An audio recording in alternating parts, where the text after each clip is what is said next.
Who are you? That's what we want to talk about today. Who are you? Who are you?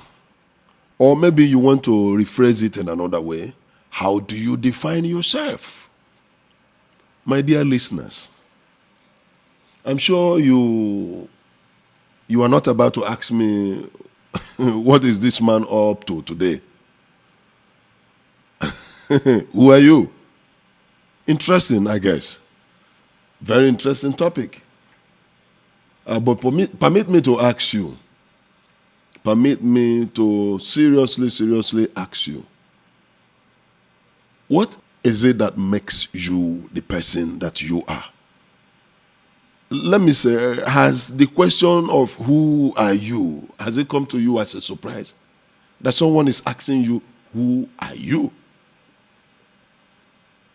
Please, don't be surprised.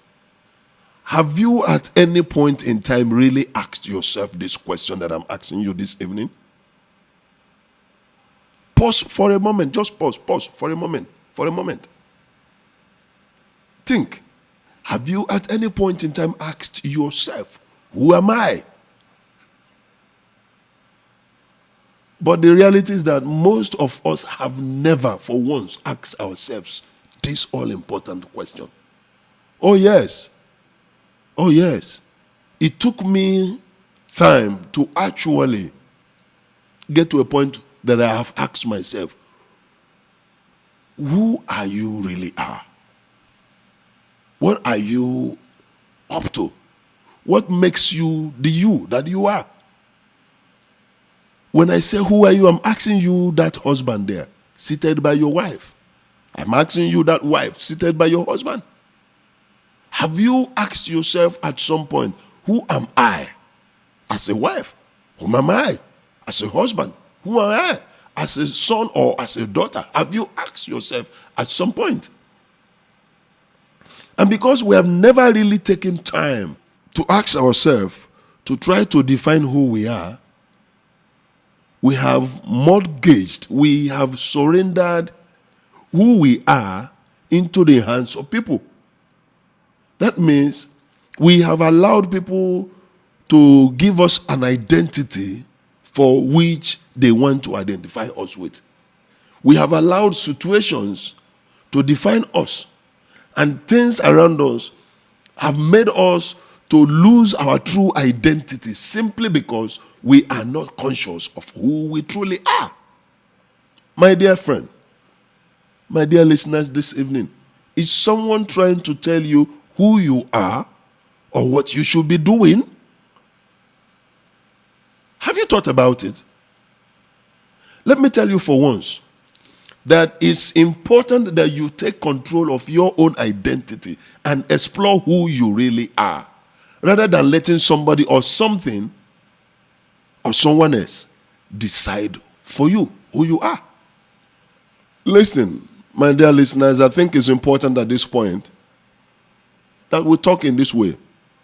In the world we live in today, it's easy to be carried away by false identities that are determined by things such as how much money we make, the kind of car that we drive, the kind of school we attended, or the area of the city we live, or even the kind of house we live in.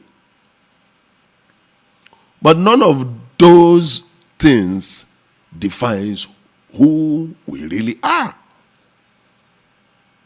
I tell you one thing.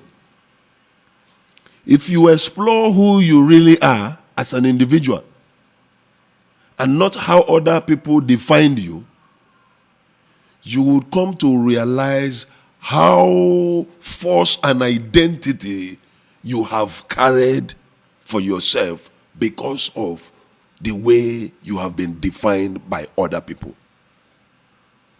And so, you have been known to be a bad wife.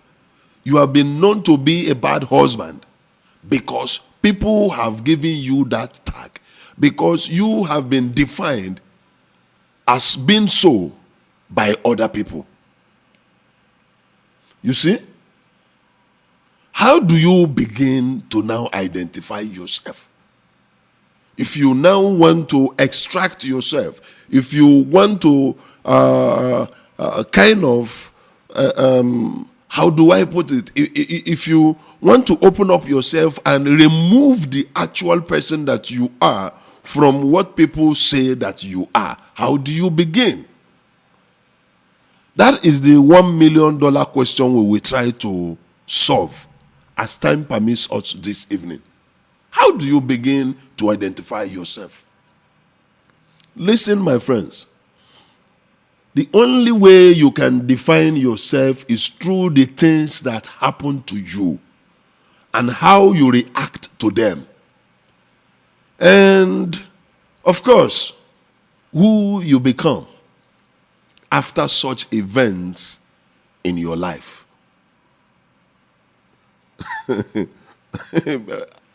I said the only way you can begin to define yourself, give yourself the true identity that you wish you had, is through the things that happen to you and how you respond or how you react or how you muzzle up the things that happen to you. And I went the extra length of saying who you also become after such things have happened to you. These are the things that shape your identity. These are the things that truly brings out the true person that you are. Let me probably begin this way. As a person, as a human being, as a young man growing up, I have been in a situation where I have lost all that I have labored for 10 years. To the point of not being able to even feed myself. And do you know what, friends? At that point, at that crucial moment, having risen to a very recognizable, laudable point, those whom I knew that would have kept me going when things like that happen, or that would have kept me strong, were not there. You wonder. And then my response then was, what's my alternative? I asked myself then. But the way I choose to interpret that period in my life is that losing everything is just another process and another phase in life. Please, do not get me wrong. I am not trying to say I didn't feel any stress or at some point wish that things were still rosy the way they used to be. No, that's not what I'm trying to say here. But I found it very, very, very amazing how people responded when you go from being on the top to having to become a nobody. In the majority of the cases, the friends and family members whom I would have bet money on, I would have staked my life for, that would try to help me out, completely abandoned me. Why people I hardly knew stepped up for me.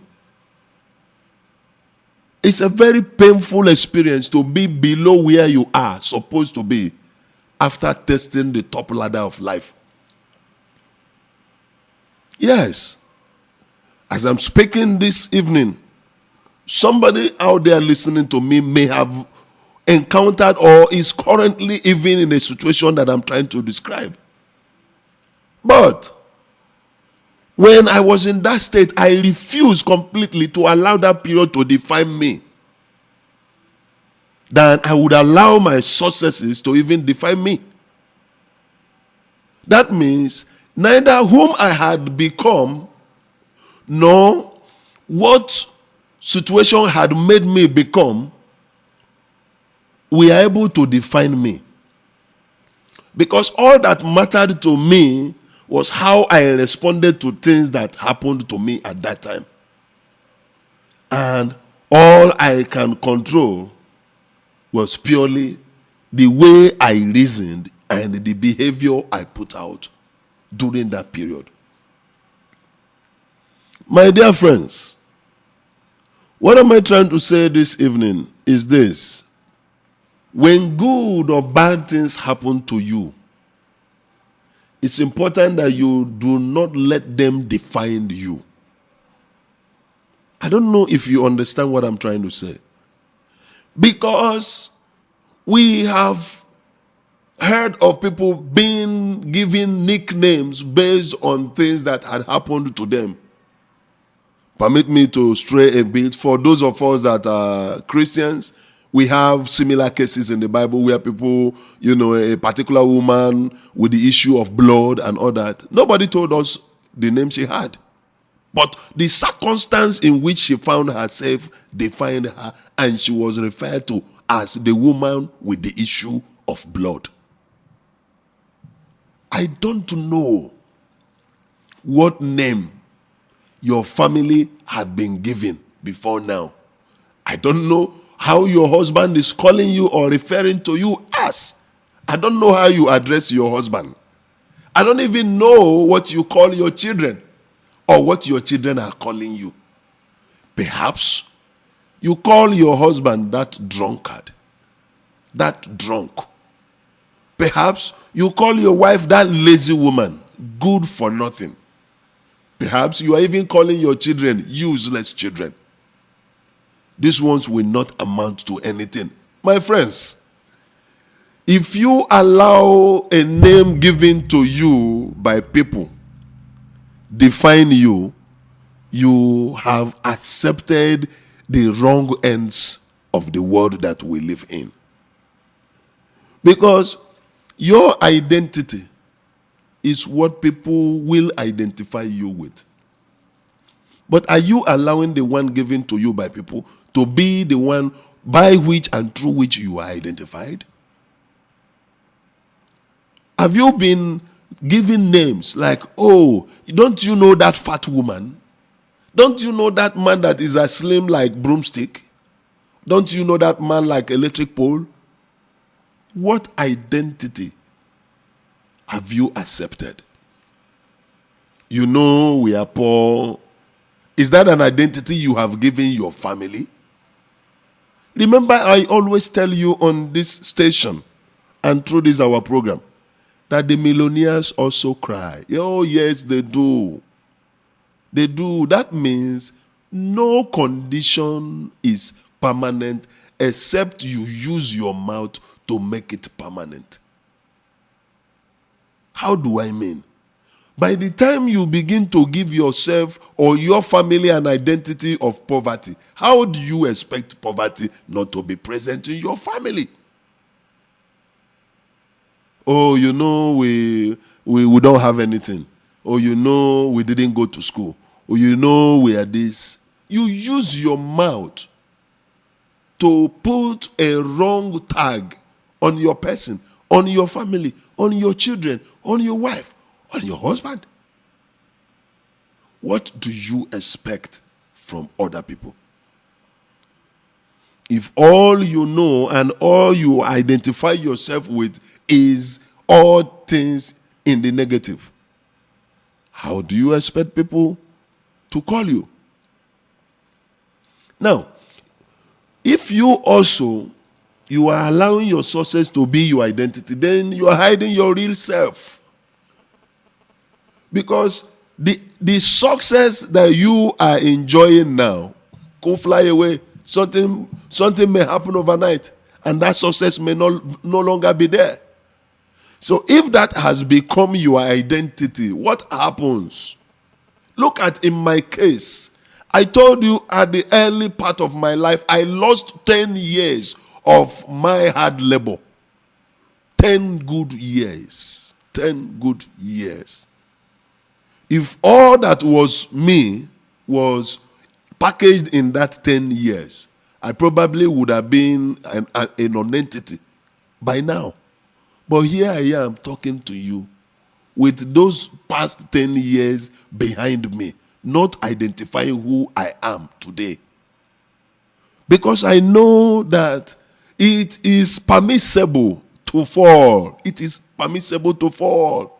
Who says someone cannot fall? I am yet to hear of anybody who hadn't fallen down before. Literally speaking, or in the real sense of it. But what is not permissible is to remain down after each fall. Rise up. Rise up. And so that you fell at some point should not make you a fallen hero, should not make you as somebody who used to be there. Rather, that you fell should be a motivating factor that should reshape you and open up your eyes to the reality that, yes, ability to rise after every fall is what makes somebody great. It's what erases the tag of failure that people have stuck on you as your identity. But if you remain down and you accept that identity as a fallen person, then that is where the problem is. Now, think about that millionaire who chose to ride that simple car and own that cheap mobile phone, for example, yet he's a millionaire or she's a millionaire. I don't know if you understand what I'm saying here. How about that very wealthy person who choose not to live in an expensive parts of the city, rather to live in between the ordinary, normal, average people? But he has the money to live in an exclusive mansion at the choice location of this city. But rather he chooses to live in the midst of his people. These people, they view their status as an extension of who they are, instead of their wealth defining their identity. But what do we see today? People now are identified by the number of cars they have. Oh, don't you know that man who has so cars and who lives at so place? Oh, you don't know that woman who owns this, who owns that? That's not a proper identity. Listen, my friends, in as much as you should not allow your position or positive things happening around you to define you, by the same vein, by the same token,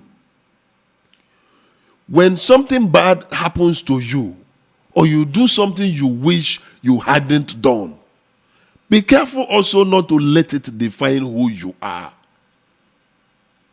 I know it is not always easy for somebody, for example, having been up there, you used to have 4 or 5 cars, all of a sudden you no longer have any and you are entering normal public transport. It is very difficult to forget those sweet old days.